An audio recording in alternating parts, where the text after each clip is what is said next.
Assalamualaikum warahmatullahi wabarakatuh. Jumpa lagi dengan saya di channel Ayo Kita Belajar. Kali ini kita akan melanjutkan nomor 7 untuk OSN 2019 tingkat provinsi. Jadi, silakan disimak dan baik-baik ya teman-teman. Nah, nomor 7 ini soalnya ya. 7. Transfer DNA dari organel ke nukleus umum terjadi selama proses evolusi. Akan tetapi masih belum diketahui apakah proses transfer DNA yang sama dapat terjadi antar organel. Untuk itu, dilakukan suatu percobaan menggunakan fragmen restriksi hasil isolasi dari DNA kloroplas bayam spinach yang mengandung urutan DNA dari gen Rubisco. Apa tuh gen Rubisco? Kita harus tahu lagi ya, kembali lagi untuk yang materi kelas 12 ya teman-teman. Rubisco itu adalah gen yang berperan dalam fotosintesis reaksi gelap gitu ya. Gen ini tidak ditemukan di mitokondria bayam. Fragmen restriksi tersebut akan digunakan sebagai probe atau pelacak untuk mendeteksi kemungkinan adanya transfer gen antara kloroplas dan mitokondria. Jadi ini tujuannya adalah untuk mendeteksi transfer gen antara kloroplas dan mitokondria, teman-teman. Ini tujuannya. Kita highlight dulu ya. Kemudian kita lanjut, Hanif mengisolasi DNA, mitokondria, dan kloroplas dari tanaman timun Jepang, zucchini, jagung atau kern, bayam, dan kacang ya, atau pea. Lalu memotongnya dengan enzim restriksi yang sama dan menganalisisnya hasil dengan elektroforesis gel. Hanif lalu melakukan Southern blotting menggunakan probe fragmen restriksi bayam di atas. Kehadiran fragmen DNA spesifik dilihat melalui autoradiografi yang hasilnya tunjukkan pada gambar di bawah ini. M sama mitokondria. Jadi M ini mitokondria, C itu kloroplas ya, bahasa Inggrisnya tuh C. Perlu diketahui bahwa secara teknis cukup sulit untuk memperoleh DNA mitokondria yang murni dan tidak terkontaminasi oleh DNA kloroplas. Ada kemungkinan sampel DNA mitokondria dari satu atau beberapa tanaman di atas telah terkontaminasi. Jadi itu ya soalnya teman-teman. Kita lanjut untuk yang ini. Untuk opsi A, kontaminasi sampel DNA mitokondria oleh DNA kloroplas dapat diketahui jika terdapat pita pada lajur M yang berukuran sama dengan lajur C pada hasil Southern blotting. Kita harus ingat kembali ya untuk Southern blotting, snowdrop ya teman-teman, singkatannya. Snowdrop. Artinya S-nya itu kan south ya, south itu sama dengan DNA ya. Jadi dia tentang membaca DNA.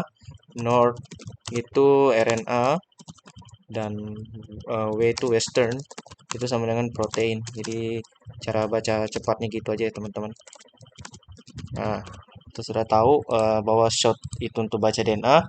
Nah, ini sudah benar ya. Kalau misalnya kita mau menghitung kontaminasi sampel DNA mitokondria, berarti boleh pakai Southern blotting. Berarti ini sudah anu ya, sesuai dengan apa yang kita ketahui nih, kotak ya. Nih. Nah, terus kita lihat dulu untuk yang pernyataan ini ya. Dapat diketahui jika terdapat pita pada lajur M yang berukuran sama. Maksudnya tuh yang sama tuh yang kayak ini ya. Yang kayak ini, yang ini ya. Ini. Terus yang ini, terus yang ini juga. Ini kan sama nih. Nah, ini benar ya teman-teman, karena kalau misalnya ukurannya sama, berarti otomatis susah tuh dibedain mana yang mitokondria dan kloroplas. Artinya mereka tuh kayak terkontaminasi gitu, saling bercampur gitu. Maka jawabannya untuk opsi A ini benar ya teman-teman. Kemudian kita lanjut untuk yang opsi B. Struktur molekul DNA fragmen restriksi tidak boleh berubah selama proses transfer dari gel ke membran nitroselusa agar deteksi oleh probe menjadi akurat. Ini juga benar ya, struktur molekul DNA fragmen restriksi yang ini ya. Yang ini, fragmen restriksi yang tadi ini, yang nggak boleh berubah lah ya, karena kalau misalnya nggak dia berubah ya, dia kan tidak mencerminkan apa yang sebenarnya terjadi kan, otomatis hasilnya jadi bias gitu. Jadi untuk opsi B ini benar ya teman-teman. Untuk yang opsi C, DNA mitokondria tanaman timun, Jepang, dan kacang keduanya kemungkinan telah terkontaminasi dengan DNA kloroplasnya. Yang tanaman timun Jepang kok nggak salah suci ini tuh ya. Ini dan kacang itu bahasa Inggrisnya PA ya. Nah, kita lihat seperti yang tadi opsi A tuh kalau misalnya dia sejajar ukurannya kayak gini, mirip-mirip bentuknya. Dia ini artinya telah terkontaminasi gitu karena susah dibedain sama radioaktivitas gitu ya, susah dia dibedain radioaktivitasnya, makanya dia terlabel sama gitu di sini dia autoradiograf. Berarti untuk opsi C jawabannya benar ya teman-teman. Kita lanjut ke opsi D. Tidak teramati adanya transfer DNA dari kloroplas ke mitokondria pada tanaman jagung dan bayam. Jadi kalau yang tadi ini sekitar-sekitaran yang ABC ini tadi sekitaran-sekitaran ini tentang kontaminasi, ini beda dikit ya topiknya. Itu opsi D. Kita lanjut. Ini kita baca dulu ya. Tadi terakhir kita tahu bahwa ini yang kita digunakan itu adalah Rubisco. Nah, gen Rubisco ini tidak ditemukan di mitokondria bayam. Kita highlight dulu nih ya teman-teman. Berarti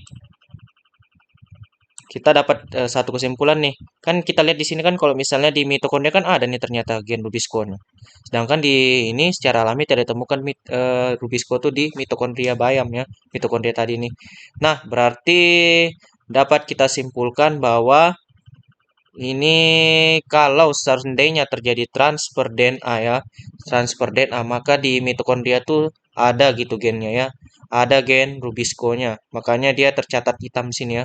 Nah, jadi sekali lagi kalau misalnya ada hitam-hitam di mitokondria berarti jelas bahwa terjadi transfer DNA dari kloroplas ke mitokondria.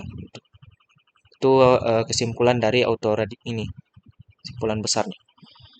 Tidak teramati adanya transfer DNA dari kloroplas ke mitokondria pada tanaman jagung. Jagung dulu ya kita lihat jagung. Di jagung nih ada nih hitam-hitamnya nih. Berarti dia teramati ya, teramati ternyata di jagung nih ada transfer DNA dari kloroplas ke mitokondria nih ada nih. Berarti ini opsi D ini sudah jelas salah karena seharusnya itu teramati. Teramati transfer DNA dari jagung ke transfer DNA di jagung ya, di kloroplas ke mitokondria gitu teman-teman. Untuk yang jagung dia salah. Jadi jawabannya S untuk opsi D. Jadi kesimpulan dari soal nomor 7 ini adalah yang opsi A itu benar, opsi B itu benar, opsi C itu benar, dan opsi D itu salah. Jadi gitu teman-teman. Jadi sekian pembahasan untuk nomor 7. Semoga bermanfaat. Sampai jumpa lagi di next video teman-teman. Assalamualaikum warahmatullahi wabarakatuh. Salam sejahtera untuk kita semua.